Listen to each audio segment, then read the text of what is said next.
kita berkumpul di sini. Walaupun kita datang dari pelbagai latar belakang. Ada yang kita bertenggah, ada yang kita pernah jadi kawan. Tetapi dalam keadilan ini kita kumpul untuk chapter baru negara ini, untuk mencipta satu sejarah baru untuk membangunkan demokrasi negara ini. Semalam kita dengar dari perwakilan membahaskan pelbagai isu lingkungan, alam sekitar, isu harga barang yang kesannya kepada golongan B40, miskin kotar, peneroka, orang asal, Sabah Sarawak yang tuntut otonomi. Pelbagai isu ini adalah tanggungjawab kita untuk berkempenkan isu ini. Kita bangkitkan isu ini. Kita pertahankan isu ini bukan seolah-olah kita nak pegang kuasa. Ini kita perjuangkan isu ini bukan kerana ini slogan pilihan raya untuk dapatkan undi. Malah nak pegang kuasa itu bukan penghujungnya. Dan pegang kerajaan masuk Putrajaya bukan tujuannya. Hanya pegang kuasa ini adalah cara kita untuk menyelesaikan, membela nasib rakyat. Ini adalah harapan rakyat kepada kita. Rakyat sekarang, walaupun ada orang kata kita parti yang berdemo, protes, tetapi kini rakyat mengharapkan parti ini membawa solution kepada masalah mereka. Solusi inilah yang akan menjadi kita relevan dalam perjuangan tanah air kita.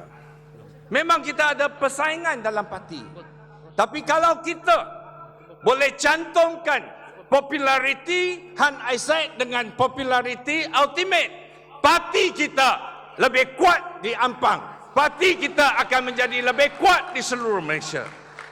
Di kalangan kita ramai yang popular. Tapi mungkin dalam lingkungan yang kecil. Tapi itulah yang menjadi parti kita kuat sekiranya kita bertindak sebagai pasukan. Gabungan kita yang akan menjadi kita kuat. Bila kita mula dengan parti ini, semasa parti ini dilahir, Datuk Seri Anwar Ibrahim dalam penjara. Yang memikul tanggungjawab untuk membina parti ini adalah Datuk Seri Wan Azizah. Ramai pada waktu itu tidak nampak. Mereka kata, what can Wan Azizah do? Dia tidak ada pengalaman populariti. Dia tidak ada populariti. Tapi pasukan kita yang menjayakan mendiri parti ini di bawah pimpinan Datuk Seri Wan Azizah. Jadikanlah kita menjadi popular di kalangan komuniti kita. Dan kalau kita cantumkan ini, parti ini menjadi parti kuat.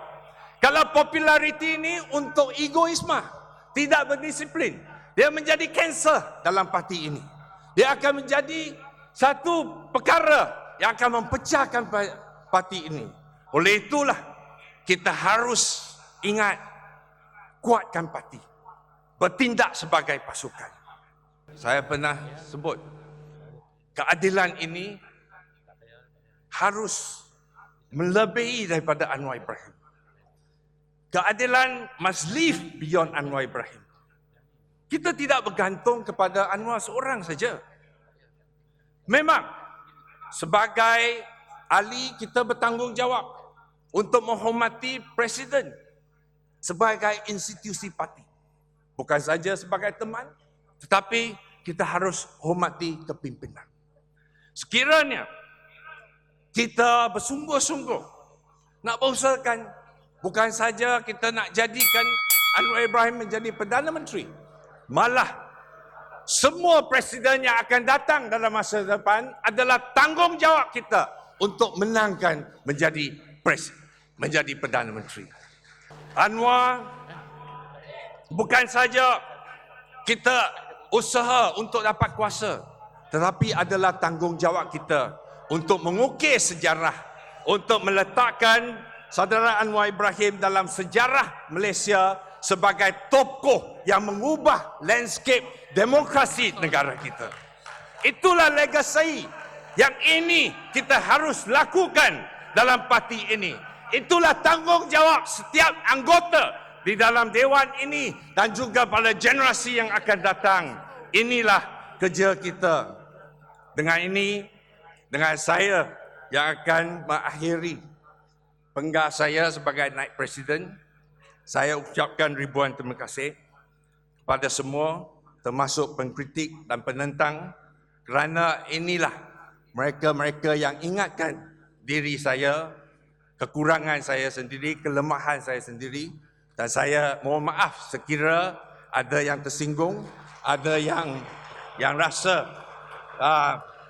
dipinggirkan atau dikritik, tapi saya rasa keikhlasan kita untuk mengekalkan perpaduan dalam parti adalah kunci kemenangan Parti Keadilan Rakyat.